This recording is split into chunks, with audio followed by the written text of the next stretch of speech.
All right. Whoa. This chair made out of. The attendance was 18,293, complete sellout.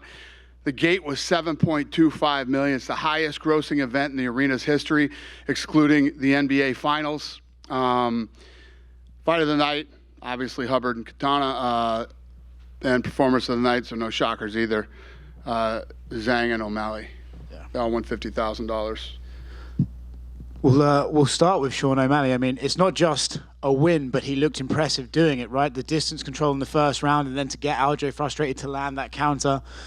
There's been some talk of like, oh, he's had everything handed to him. But after a performance like that, against one of the best champions in the division's history, this guy belongs at the top. Yeah, I mean, listen, Dana White privilege. You don't become number 2 in the world without earning it. So, and I don't pick that. You people do. So then he went in there and delivered tonight. Yeah. There is no such thing as Dana White privilege in this company. They can do that type of shit in boxing. If you make it to the top here, you know what I mean? I'm not going to say that some people can't catch some breaks sometimes. People are hurt. This and that happens. Certain matchups can't happen at one time. You got a situation where Merab won't fight the champion. I mean, there's lots of different things that can happen, but it has nothing to do with us. It's just the way that timing and everything else plays out. When you get to a title shot, you've earned it here. What did you think of his performance? Who? Sean, tonight. How good did he look? How do you even want me to answer that question? He knocked him out. In my head, when you think about the fight and you think about Sterling, you say to yourself, how does Sean beat this guy? How does Sean stop the takedown? He's not going to be able to stop the take. Maybe he'll do it a couple times, but all night. Cejudo couldn't. But you never know, man. Styles make fights, and things happen in fights that you sometimes don't expect. And he got caught and he got stopped. There's a lot of talk about this guy's potential as a star for the UFC. I mean, he does crazy numbers already. How much more does a championship add to that star power for Sean O'Malley? We broke the all-time gate record here. Bruce Springsteen just played here and did 5 million. We did over 7 million. Okay, with the Boston Garden. We're the biggest thing other than the craziest fucking sports town on earth, other than their team that plays here. We're the biggest thing that's ever been here. So what does that tell you about O'Malley? This is also the biggest bantamweight championship fight ever on pay-per-view globally. It broke the record. Biggest bantamweight championship fight ever. I'm sure you saw the crowd at the end. O'Malley isn't going to be a star. He is a star. We'll move on from him to Zhang Weili. Again, equally impressive, domination throughout that fight. She's potentially already the GOAT in that division. What did you make of her performance this evening? Yeah, no, I mean, like you said, it was completely dominant.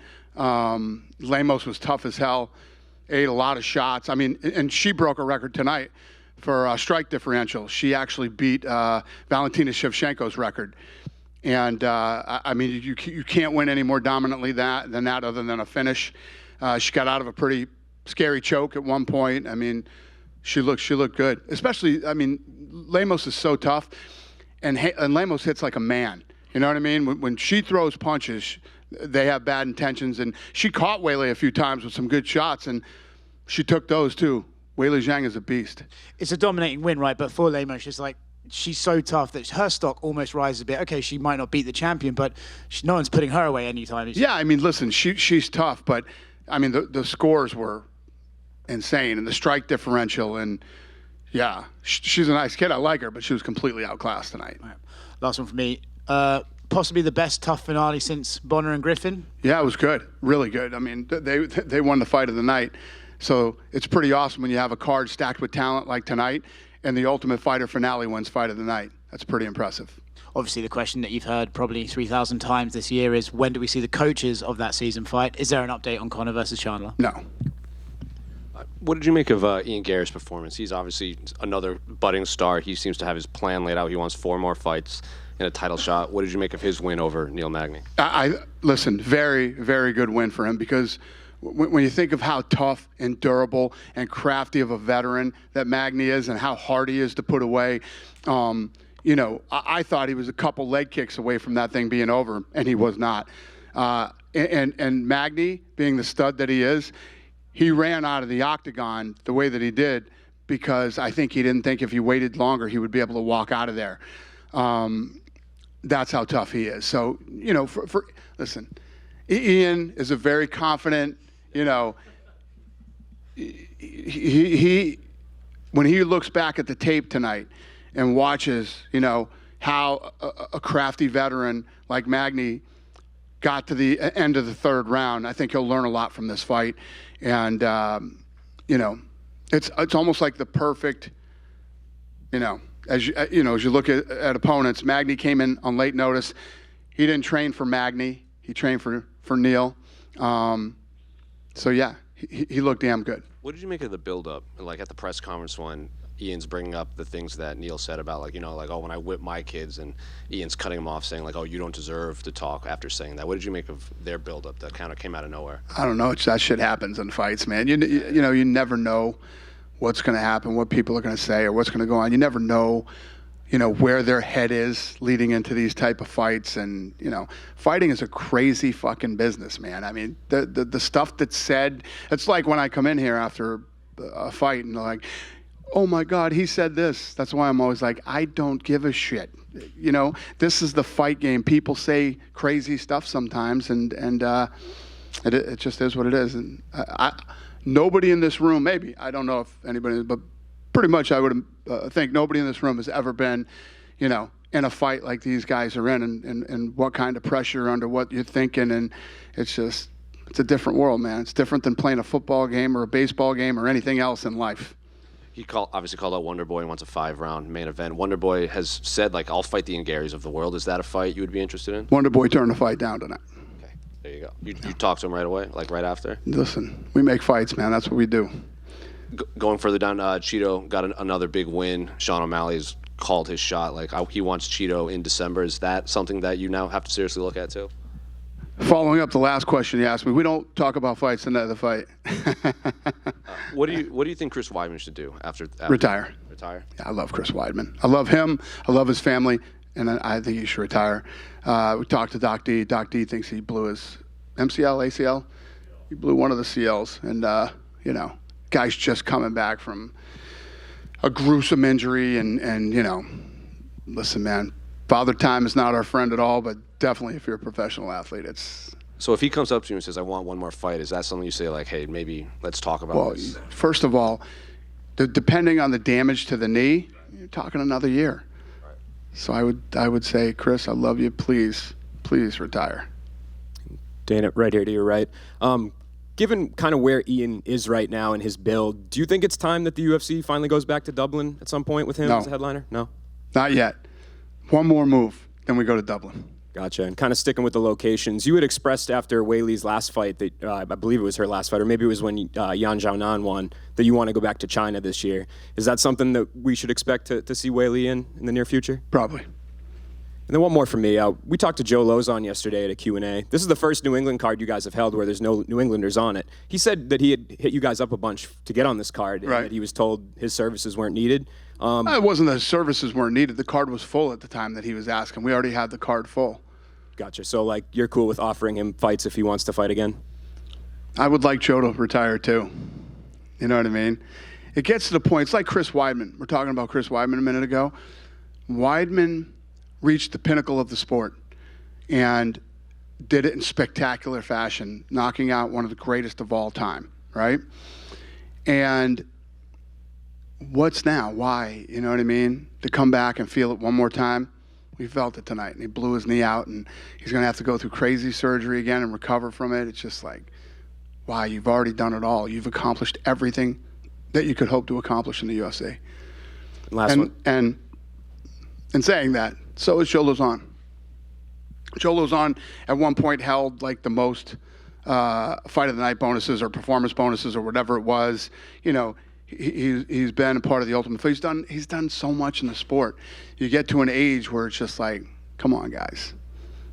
And last one for me, the tough finale. Sometimes we see guys that lose the tough finale, like that's it for them. They don't have another UFC fight. But Cody Gibson, safe to say that he'll be sticking around? Yeah, everybody's blowing me up saying give them both a contract. Yeah, he'll be sticking around. And actually, I lied. I have one more. We didn't hear from you after Corey Sandhagen's win recently. I guess I just want to kind of figure out what you thought of it and kind of where he fits in this picture. Yeah, listen, he's a stud. He's been apologizing to me nonstop about his performance. He needed elbow surgery. He hurt himself. And I said, kid, every fight can't be the greatest fight you've ever seen. Your performance before that was amazing. You stepped up and you took this fight again on short notice. Stop beating yourself up, man. You know what I mean? Every fight you see isn't going to be the greatest fight you've ever seen. And every fight you fight can't be the greatest fight you've ever fought. You won, you're in a great position. Heal up, get your shit together, and we'll get you back in there. And, you can erase everybody's memories of people thought that was whatever people thought of it. Yep. Dana, right here in the front, a few questions for you.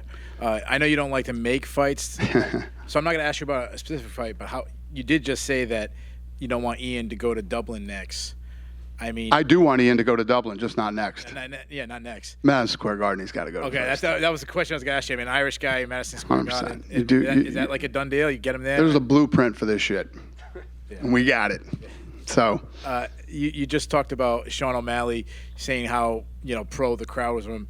I don't remember the last time I saw a crowd be that one-sided for a guy who wasn't their hometown since probably Conor versus Dennis Siver right here. It's true. We always talk about who could be the next Conor, Ronda Rousey, Brock Lesnar. What about beyond that? Do you see someone on the roster, possibly Sean O'Malley after they could actually surpass that stardom of like a Conor and Ronda and all those? Well, it's not about surpassing them. It's about who's next and how. And, when Conor McGregor exploded onto the scene, he ignited Europe and other parts of the world.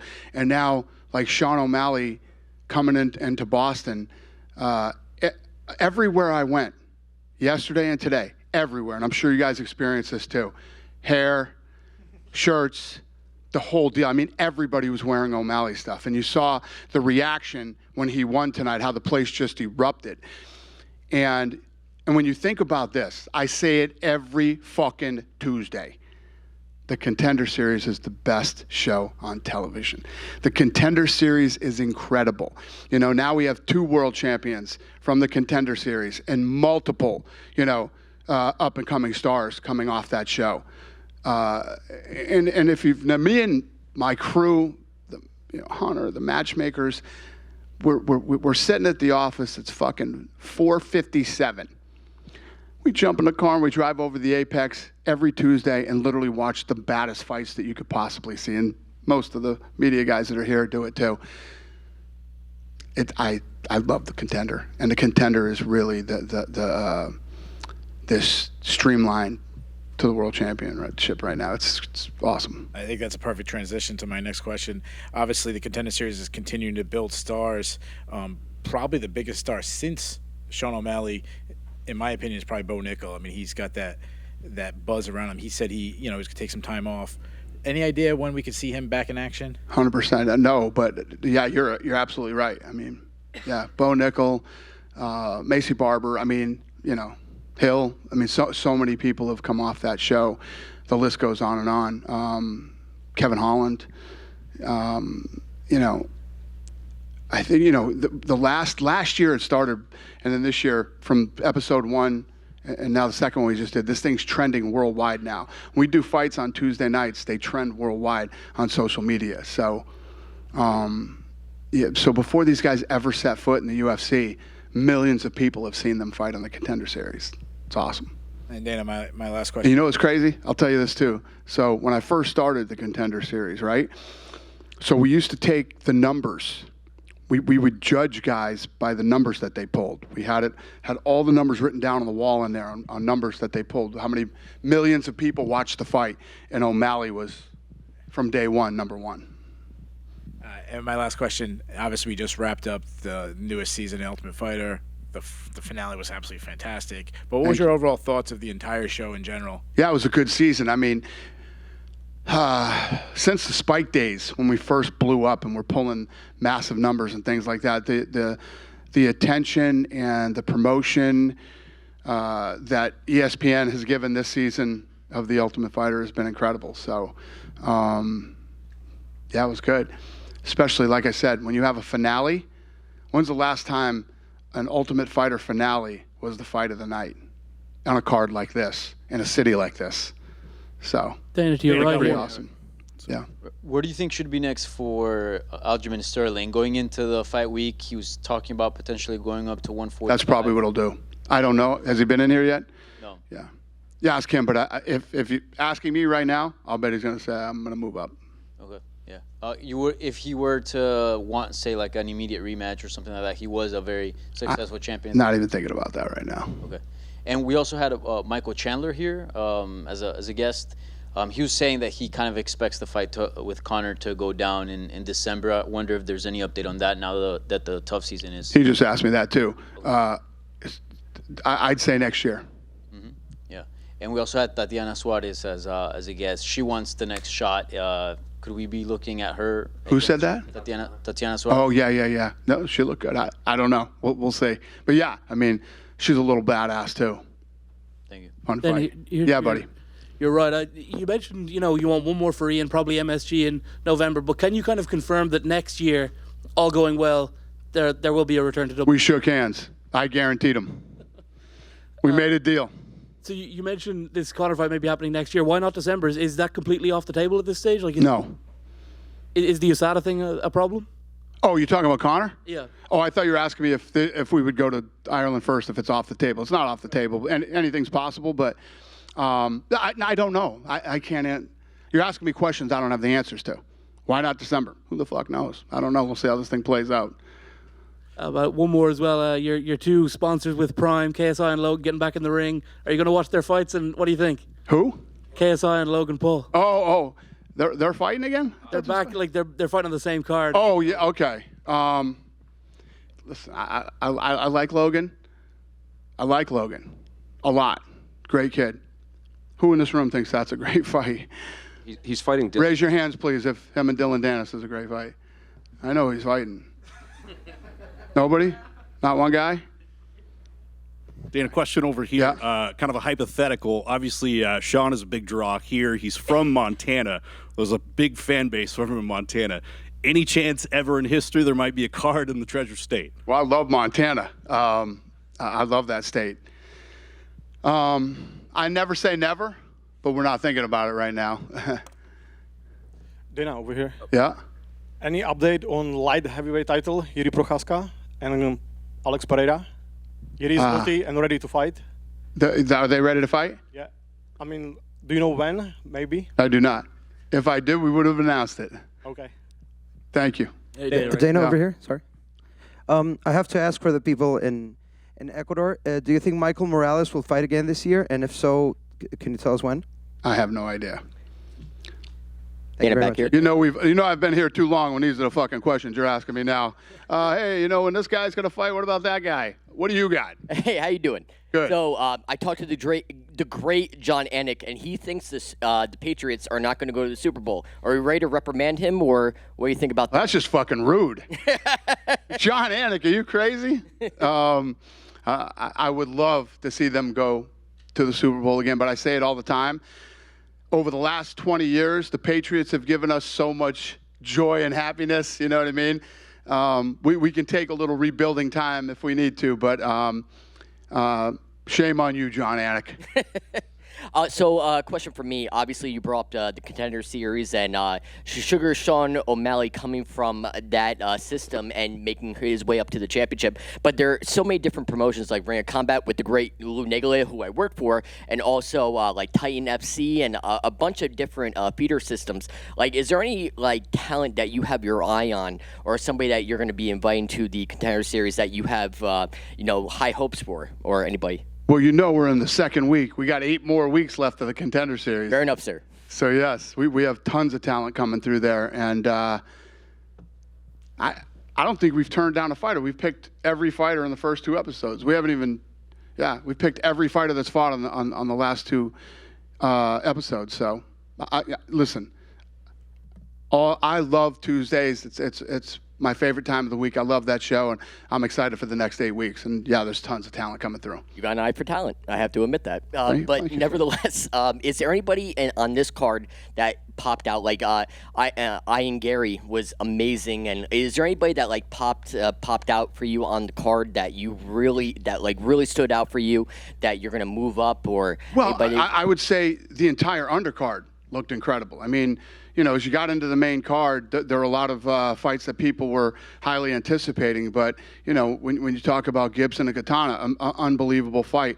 When you talk about Silva, there was just so many great fights on the Rodriguez. I mean, the undercard was incredible.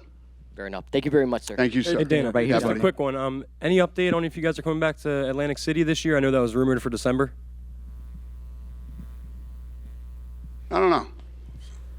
Yeah, Dana. Good enough. I hope so. You hope so, he said? I hope so, yeah. Thank you, Dana. All right, buddy. Dana, right here down the middle. Yeah.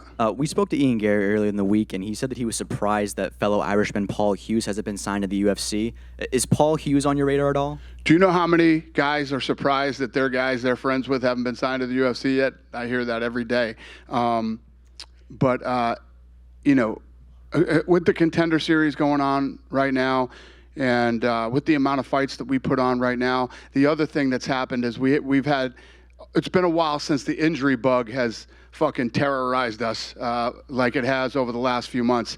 So if he is somebody that is that good and that we're interested in, Sean and Mick will find him and bring him in here. And Conor McGregor was tweeting after Kurt Hallball's win that he wants to see him rematch Lee Hammond from this season of The Ultimate Fighter. Is Lee Hammond potentially going to get a second shot at the UFC? I don't know. We'll see. And last one for me. You said this event broke the bantamweight title fight pay-per-view record. Yeah. Do you have a current estimate on that number? I do, but that belongs to ESPN, so I don't give that out anymore. But yeah, it crushed the record for the bantamweight championship. This thing broke tons of records. The gate, the pay-per-view, social media was massive too, and now that he won, it's probably going to be even bigger. And I guarantee we're going to do an economic study on Boston. The economic impact that we had on this city had to be massive too, for not a Celtics or Bruins game or Patriots game. You know what I mean? So, yeah. Thank you, Dan. Big night. Hey, Big Dana, night. how are you? To your left. Now, given O'Malley's meteoric rise, right? Snoop Dogg at the Contender Series, there have been a lot of people saying that he was going to be a champion really early on in his career. Was there a moment where you knew that he would be a future champion, or you first thought that? Well, I think people thought that for a long time, and then he got a lot of criticism after the Cheeto Vera fight. You can never tell in this sport, man. You never know how. Listen to me. Don't fucking lie to me. How many people thought he was going to win tonight? Raise your hand. No, go ahead, raise your hand. Don't be shy. One guy, two guys? No? Yeah? You? How many reporters are in here tonight, Lene? Huh? 70. There's 70 reporters in this room right now. One guy raised his hand that thought Sean O'Malley was going to win tonight, right? Who the fuck knows? This sport is crazy. I mean, anything can happen on any given night. And it happened tonight. Most of you that follow the sport and are educated in the sport said what everybody said. How does he not get taken down and absolutely destroyed on the ground?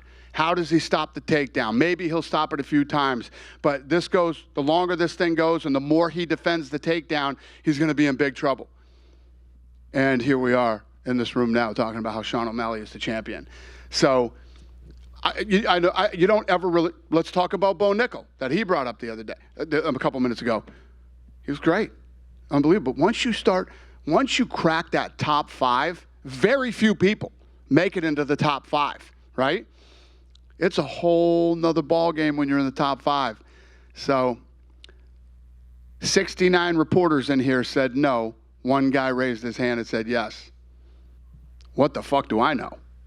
You talked about wanting to do an economic study, and this weekend, especially in Boston, it seemed like a lot of green hair and a lot of country hats for that Morgan Wallen concert, right? Given the impact that Sean had, have you seen something like that around a city that one fighter can have so many people? Not since the rise of Conor McGregor, yeah. Not since the rise of Conor McGregor. And Ronda, too. Ronda, when Ronda started to really take off, Ronda had that buzz, too. Chuck Liddell. Given how well it did in Boston, would you consider coming back anytime in the near future? I know that COVID really impacted things, but Anytime I get an excuse to come back to Boston, I'm coming, believe me. Like I say, when we go to all these cities, and listen, we've been selling out since you could put people back in the arena again. And there's so many places that we haven't been. Tonight, when we do these events, we have lots of sponsors and other people here. So people were hitting me up tonight. When are you coming back to Chicago? When are you coming back here? When are you coming back there? So, there's so many cities that we got to get back to. But I love this city. I love the Encore. I love the food in the North End. I mean, it's just, I love the steak tips out in South Boston. I'll get back here as many times as I possibly can. awesome. Thank you. Thank you. You guys done with me? So, Donna. One more? Yeah. Yes, Yes, Donna, sir. This is from China Migu. Currently, Weili and Lem's fight attract over 1.9 billion views in China's social media. So, however, consider bring the UFC back to China this year? That makes me very happy, sir. I'm happy to hear that. And the answer is yes. Do you know when? I do not. As soon as possible. So you see Weili, from 2018 when she got into the UFC, and now she improved herself very well. Who do you think the next challenger for her? I don't know. If this game, we're working on that right now. She's up next. She'll be in here. I think you should ask her who she wants to fight. She's the queen. She's the champ. She's a beast. She could do whatever she wants. So, talk to her. Cool. Thank you. Good? All right. She's up next. Have a good night, boys.